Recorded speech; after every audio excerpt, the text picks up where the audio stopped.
जय श्रीराम. तुमच्या सगळ्यांचं या ब्रह्मचैतन्य गोंदवलेकर महाराजांचं जे प्रवचनाचं पुस्तक आहे, त्याचं जे वाचन चालू आहे, त्याचं 100व्या प्रवचनाच्या वाचनाचं जे आज आहे, त्याच्यासाठी तुमच्या सगळ्या लोकांचे धन्यवाद. तुम्ही जर अगोदरचे प्रवचन जे रेकॉर्ड केलेले आहेत 99 पर्यंत, ते जर बघितले नसेल तर डेफिनेटली तुम्ही ह्या डिस्क्रिप्शनमध्ये किंवा कमेंटमध्ये त्याची लिंक तुम्हाला मिळेल. आणि नसेल तर तुम्ही मला माझ्या WhatsApp आणि ईमेलवरती कॉन्टॅक्ट करू शकता. ते देखील तुम्हाला डिस्क्रिप्शनमध्ये मिळेल. WhatsAppचा नंबर आहे 9880537357 आणि ईमेल ॲड्रेस आहे ganesh_gurade@yahoo.com. तुम्ही सगळे लोक हे जे 100वा प्रवचन जे आज आहे, त्याचं श्रवण करण्याकरता आलात. तुमचे धन्यवाद. आणि जर तुम्ही इथे स्वतःहून आलात असं तुम्हाला वाटत असेल, तर हे लक्षात ठेवा, ही त्याची इच्छा आहे. ज्ञानेश्वर माऊलींनी म्हटलेलंच आहे, "बहुत सुकृतांची जोडी म्हणून विठ्ठली आवडे." देवाचं नाव घेणं हे सगळ्यात सोपं आहे. पण सगळ्यात सोपी गोष्ट सगळ्यांना जमेल असं नाहीये. तर तुम्ही भाग्यवान आहात, की तुम्ही हे 100व्या दिवसाचं जे प्रवचन आहे, त्याचं श्रवण करण्याकरता आलात. ब्रह्मचैतन्य गोंदवलेकर महाराज हे गोंदवले, सातारा, महाराष्ट्रातील थोर संत, ज्यांनी आयुष्यभर श्रीरामाच्या नामाचा जप केला आणि लोकांना श्रीरामाच्या जीवनाचं महत्त्व साध्या सोप्या भाषेत सांगितलं. नाम कोणी घ्यावं, कधी घ्यावं, कुठे घ्यावं, कसं घ्यावं, का घ्यावं, नामस्मरणाचे काय फायदे, हेच त्यांनी हे 365 दिवसांच्या प्रवचनरूपी पुस्तकात अगदी सोप्या भाषेत मांडले. प्रत्येक दिवसाकरता एक पान, त्याचं एक प्रवचन जे वाचायला साधारण 3 ते 4 मिनिटं स्लो असेल तर 5-6 मिनिटं लागतील. पण त्यात त्याने एकच गोष्ट अधोरेखित केलेली आहे, की नामस्मरण करा रोज. आणि त्याच्यासाठी कोणत्याही प्रकारची धर्माची, जातीची, पंथाची, शिक्षणाची, आर्थिक स्थितीची, स्त्री असेल किंवा पुरुष असेल, छोटा मुलगा, यंग, वयस्कर, तुम्ही कामावरती जातात, तुम्ही व्यवसाय करतात, तुम्ही काहीच काम नाही करत आहे. तुम्ही चालताय, तुम्ही बसलेत, तुम्ही झोपलेले, तुम्ही प्रवास करत असाल, तुम्ही अंघोळ करत असाल, कोणत्याही प्रकारचं आपण याच्यामध्ये कारण देऊ शकत नाही. बिनखर्चाचं आणि बिनत्रासाचं सगळ्यात एकमेव साधन आहे, ते म्हणजे नामस्मरण. देवाचं नाव म्हणजेच देव आणि देव म्हणजेच देवाचं नाव. इतकं सोपं सगळ्यात संतांनी केलेलं आहे. तर आपण हे 100व्या दिवसाचं जे प्रवचन आहे, ते आपण आता वाचूया. आणि त्याचं आजचं शीर्षक आहे, संत हे भगवंताची आठवण देण्याचे कार्य करत असतात. ज्याला सत्याचं ज्ञान झाले, तो सर्वज्ञ बनला. आणि जे या सत्याला धरून राहतात, ते संत होत.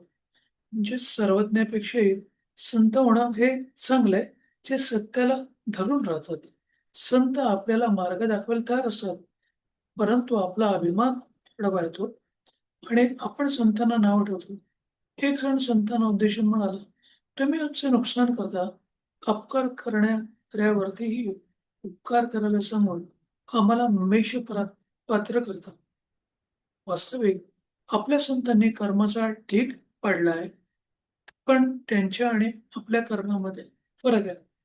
बेसिकली कोणत्याही संतांनी कधीही संसार सोडून द्या सांगितलं नाही, की भगवे वस्त्र घालून हिमालयात निघून जा असं कोणीच सांगितलेलं नाही. तुम्ही तुमचं जीवन व्यतीत करताना, तुम्ही तुमचा संसार करत असताना फक्त नामस्मरण करा. आणि जसं आपण औषध घेतो डोक्यासाठी, त्याची काही पथ्य असतात, बरोबर आहे? म्हणजे तेलकट, तुपकट खाऊ नये किंवा चुकीच्या गोष्टी खाऊ नये किंवा लवकर झोपावं, लवकर उठावं, अशा ज्या गोष्टी त्यांनी सांगितलेल्या असतात डॉक्टरने. तसं संतांचं सांगणं काय, नामस्मरण करता करता आपलं कर्म चांगलं ठेवा. आपण काम, क्रोध, लबमोद, मोह, मत्सर, काम, क्रोध, लोभ, मद, मोह, मत्सर याच्यापासून दूर राहा किंवा त्याची तीव्रता कमी करा. आणि आपल्या मीपणावरती आपण कंट्रोल ठेवला, अभिमान, मी, अहंकार हा काही केला, की त्याचं दर्शन झालं हे समजून घ्या. इतपत सोपी गोष्ट महाराजांनी सांगितली. चाडी, लबाडी, चोरी करू नका. लोकांवरती जळू नका. लोकांच्या जीवनातले प्रॉब्लेम, आपल्या जीवनामधले प्रॉब्लेम वेगळे असतात. पण त्यांच्या आणि आपल्या कर्मामध्ये फरक आहे. राम करताय भावनेने त्यांनी कर्म केले. म्हणजे संतांचं काम कसं असतं, ते आपलं आपल्याकडून जे कर्म होतंय, हे त्याने करून घेतलेलं आहे. त्यांच्या मर्जीने झालेलं आहे, असं म्हणतात. आपण मीपणाने करतो म्हणून कर्म आपल्याला बंधनकारक असतं. म्हणजे आपण मी, अहंकार, इगो हे जे असतं आपलं, की मी केलं, माझं घर, माझा बंगला किंवा माझं XYZ जे काय असेल, ते सगळं मी केलं या अहंकारामुळे आपलं नुकसान होतं आणि संत एवढंच फक्त म्हणतात, कर्म झाल्यावरती देखील हे त्याने सांगितलं म्हणून झालं, हे त्याच्या इच्छेने झालं, हे त्याच्या मदतीने झालं. म्हणून सगळ्या कर्म त्याच्याकडे देतात आणि त्याचं फळही त्याच्याकडेच सोपवतात. संतांची कामगिरी कोणाला दिसत नाही आणि आमची फक्त दिसण्यापुरतीच असते. त्यामुळे ती पुरी पडत नाही. एखादा पुष्कळ ज्ञानी झाला, पण ते ज्ञान फार जर वृत्तीत उतरले नाही, तर त्याचा उपयोग काय?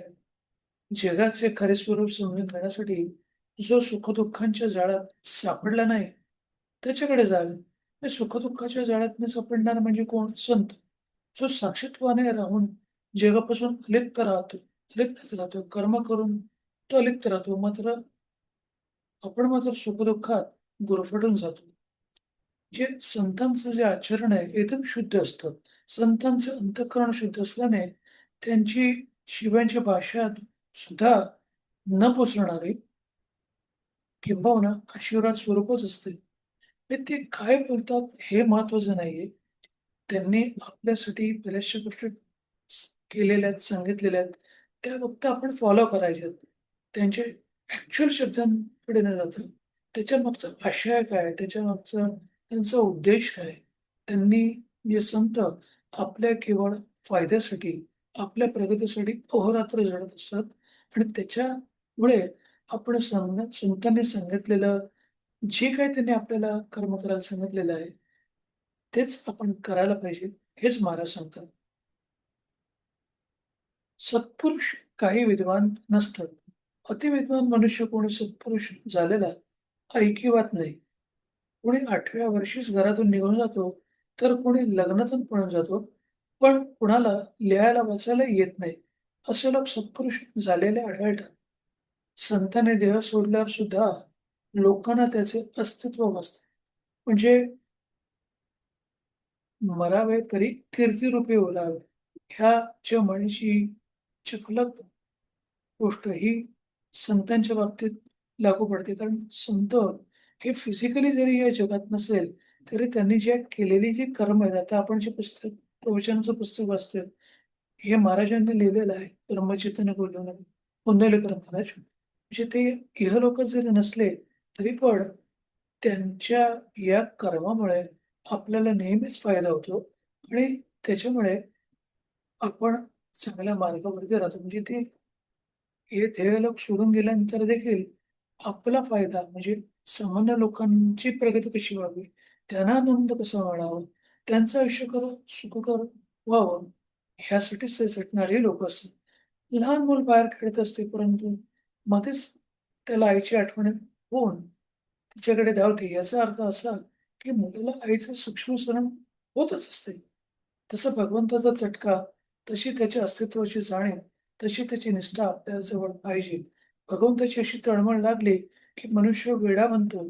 तसे त्याला कोणी संत भेटला, की तो निवांत होतो. संत हे खरोखर आईसारखेच आहेत. ते आपल्याला भगवंताची आठवण देण्याचे कार्य करत असतात.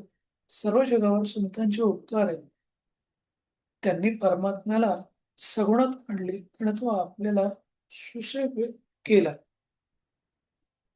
परमात्म्याला आपलंसं करून घ्यायला नामस्मरण हे सोपे साधन दिले.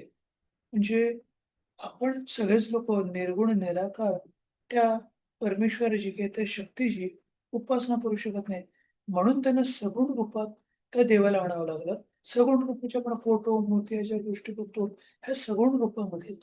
त्यामुळे आपल्यासारख्या सामान्य लोकांना त्या देवाची किंवा त्या शक्तीची उपासना करणं सोपं असतं. पण हे सगळं करणे फक्त संतांनी केलेलं आहे आणि त्यांचे आपल्यावरती खूप उपकार आहे आणि त्यांनी फक्त एवढंच सांगितलं, की तुम्ही फक्त नामस्मरण करा. देवाचं नाम. देव म्हणजेच देवाचं नाम, नाम म्हणजेच देव.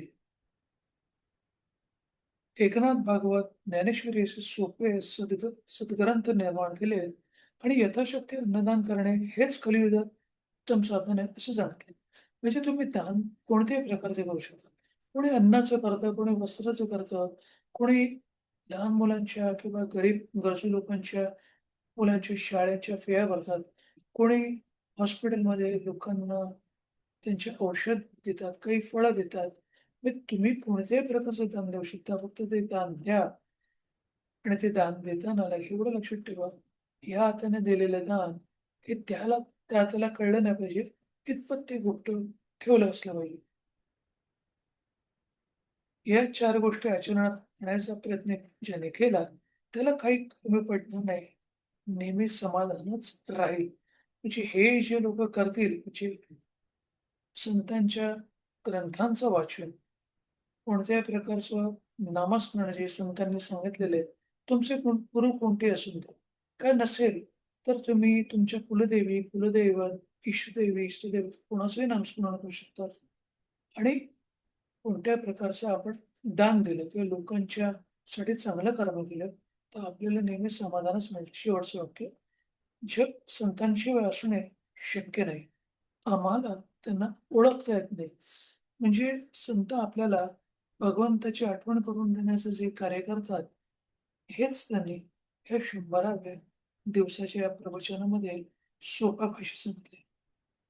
अर्थात तुम्हाला या सगळ्या गोष्टी आवडल्या असतील. फक्त नामस्मरण करणं लक्षात ठेवा. हेच एवढी एक विनंती. आता 11 वेळेला आपण श्रीरामाच्या नावाचा जप करूया. तुम्हाला पॉसिबल असेल तर तुम्ही पण माझ्याबरोबर की माझ्यानंतर नामस्मरण करू शकता. श्रीराम, श्रीराम, श्रीराम, श्रीराम, श्रीराम, श्रीराम, श्रीराम, श्रीराम, श्रीराम, श्रीराम, श्रीराम. धन्यवाद. हे 100व्या दिवसाचं प्रवचनचं जे वाचन झालं, त्याचं तुम्ही श्रवण केल्याबद्दल तुमचे धन्यवाद. तुमचा हा आजचा दिवस असाच आनंदाचा, सुखाचा, भरभराटीचा आणि आरोग्यपूर्ण जावं, हीच त्या श्रीरामचरणी इच्छा व्यक्त करतो आणि इथेच थांबवतो. जय श्रीराम, जय श्रीराम, जय श्रीराम, जय श्रीराम, जय श्री